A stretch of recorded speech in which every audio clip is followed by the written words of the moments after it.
있잖아요. 왜 악한 사람들은 잘만 사는 것 같은데 나만 이렇게 힘들지? 이런 답답함 다들 한 번쯤은 느껴보셨을 거예요. 근데 정말 놀랍게도 수천 년 전에 쓰인 글에 바로 이 질문에 대한 아주 놀라운 해답이 담겨 있다고 합니다. 오늘 시편 37편에 담긴 그 지혜를 같이 한번 파헤쳐 보겠습니다. 네, 바로 이거죠. 아니, 왜 세상은 이렇게 불공평한 거야? 하는 생각. 바로 그 답답한 마음, 그 질문에서부터 오늘 이야기는 시작됩니다. 자, 시편 37편은 바로 이 구절로 시작하면서 우리의 그 답답한 마음에 딱 말을 걸어요. 근데 좀 이상하지 않나요? 아니, 불평도 하지 말고 시기하지도 말라니. 이게 도대체 어떻게 가능하단 말일까요? 그래서 오늘은 이 순서대로 한번 살펴볼게요.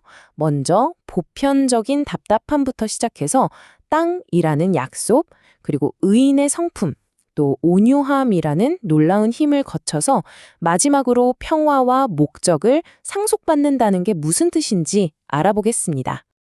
자, 그럼 첫 번째, 이 보편적인 답답함에 대해서 한번 얘기해 볼게요. 이게 참 시편 37편이 쓰인 게 수천 년 전인데 그때나 지금이나 사람들이 근본적으로 힘들어하는 문제는 똑같았다는 거예요. 네, 바로 이겁니다. 악한 사람들은 떵떵거리며 잘 사는데 착하게 살려는 사람들은 오히려 힘든 것 같은 이 모습. 우리가 아는 상식과는 너무 다르잖아요. 세상이 왜 이럴까 좌절하게 되죠. 시편은 바로 이 마음을 정말 정확하게 짚어내면서 이야기를 풀어나가요. 자, 이제부터가 진짜 중요한데요. 이 시편의 약속을 이해하려면 가장 핵심적인 열쇠가 되는 개념을 알아야 해요. 바로 땅입니다. 근데 여기서 말하는 땅은요, 우리가 그냥 생각하는 그런 부동산, 뭐 그런 차원이 아니에요.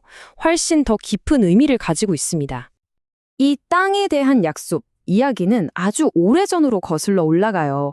인류가 흩어지게 된 바벨탑 사건 이후에 하나님이 아브라함이라는 한 사람에게 특정 땅을 약속하시거든요. 그리고 그 약속이 시간이 쭉 흘러서 모세 시대에 각 지파에게 기업, 그러니까 상속 재산으로 분배되면서 현실이 되는 거죠. 그러니까 핵심은 바로 이거예요. 시편에서 땅을 차지할 것이다 라고 말할 때 그 땅은 그냥 뭐 땅 문서 같은 게 아니라는 겁니다. 이건 하나님의 보호 아래 내 생존이 보장되고 또 내가 이 땅에 태어난 이유, 그 사명을 마음껏 펼칠 수 있는 말 그대로 보장된 삶의 터전을 의미하는 거예요. 그렇다면 말이죠. 이렇게나 깊은 의미가 담긴 땅을 과연 누가 상속받게 될까요? 이제 시편이 말하는 의인은 대체 어떤 사람인지 그 모습으로 한번 넘어가 보겠습니다. 근데 여기서 정말 흥미로운 반전이 하나 있어요. 시편에서 말하는 의인이요. 우리가 생각하는 것처럼 막 도덕적으로 흠 하나 없는 완벽한 사람이 아니라는 거예요. 그보다는 내가 왜 사는지, 나의 진짜 목적, 그 신성한 사명이 뭔지를 알고 그걸 이루기 위해 살아가는 사람, 바로 그런 사람을 의인이라고 부릅니다. 그렇기 때문에 의인들은 행동 방식 자체가 달라요. 눈앞에 보이는 불의에 막 화내고 좌절하고 그렇게 감정 소모를 하지 않는 거죠. 왜냐하면 더 큰 그림, 즉 하나님의 궁극적인 정의가 반드시 이루어진다는 걸 믿기 때문이에요. 그래서 묵묵히 자기 길을 가는 겁니다. 불평이나 시기 같은 건 애초에 그들의 선택지에 없는 셈이죠. 자, 이제 거의 다 왔습니다. 어쩌면 오늘 이야기에서 가장 중요하면서도 또 가장 오해받기 쉬운 개념으로 넘어왔어요. 이 모든 약속을 여는 마스터키, 바로 온유함입니다. 보통 우리는 불의한 걸 보면 어때요? 본능적으로 불평이 터져나오고 화가 나고 저 잘 나가는 악한 사람을 시기하게 되잖아요. 그런데 시편이 우리에게 요구하는 반응은 완전히 정반대예요. 신뢰하고 인내하고 내면의 평화를 지키라는 거죠. 이 엄청난 차이를 만들어내는 힘이 바로 온유함이라는 겁니다. 자, 여기서 우리가 지금까지 알고 있던 온유함의 뜻이 완전히 뒤집힙니다.